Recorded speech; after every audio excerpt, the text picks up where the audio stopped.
আসসালামু আলাইকুম রহমতুল্লাহ বরকাত।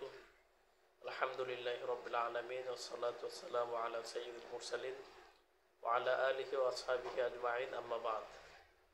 প্রিয় মুসলিম ভাইরা, আমরা জেনেছি সহি আকিদার পরিচয়। সহি আকিদা কাকে বলে?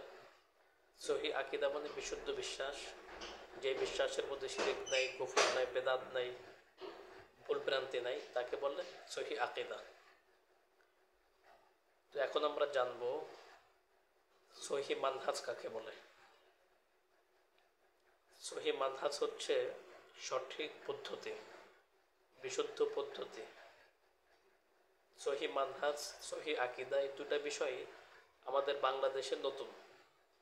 এর জন্য এটা আমাদেরকে খুব ভালো করে বুঝতে হবে। সাহাবাদের আকিদায় কিয়ামত পর্যন্ত একমাত্র সহি আকিদা, এবং সাহাবাদের মানহাজ পদ্ধতি কিয়ামত পর্যন্ত একমাত্র সহি পদ্ধতি। এর জন্য আমাদের আকিদা যখন সাহাবীদের আকিদার মতো হবে, তখন আমাদের আকিদা সহি আকিদা হবে। সাহাবীদের আকিদায় শিরক ছিল না, কুফর ছিল না, বেদাত ছিল না। সেটা যদি আমাদের আকিদার মধ্যে হয়, শিরক কুফর বেদাত মুক্ত আকিদা তৈরি করতে পারি, সেটা হবে আমাদের সহি আকিদা। আর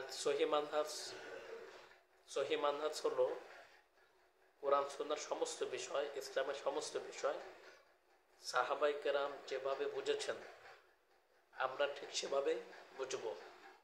এটাকে বলে সহি মানহাজ। আমাদের বর্তমান বাংলাদেশ সহ বহির্বিশ্বে যে দ্বন্দ্ব, মাসালা নিয়ে যে দ্বন্দ্ব, একে অপরের সাথে ইখতিলাফ, মতনৈক্য, এর মূল কারণটা হচ্ছে সহি মানহাজ সম্পর্কে জ্ঞান না থাকা। সাহাবা ইকরামকে কীভাবে বুঝেছেন সেভাবে না বোঝা। ইসলামের সমস্ত বিষয় যদি আমরা সাহাবীদের মতো বুঝতে পারি, সাহাবীদের ব্যাখ্যাটা গ্রহণ করতে পারি, তাহলে আর কোনো দ্বন্দ্ব থাকবে না। তা আমরা কি করি? সাহাবীদেরটা পেছনে রেখে সমসাময়িকদেরটা গ্রহণ করি, বিভিন্ন পীরদের আকিদা গ্রহণ করে, বিভিন্ন তরিকা ফলো করি। এজন্য আমাদের সহি মানহাজটা আমাদের মধ্যে নাই, আমরা হারাই ফেলছি।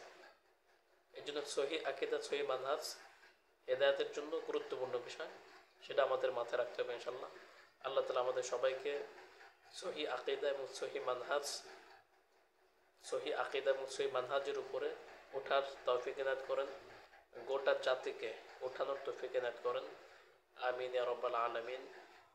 আসসালামু আলাইকুম ওয়া রাহমাতুল্লাহি ওয়া বারাকাতুহু।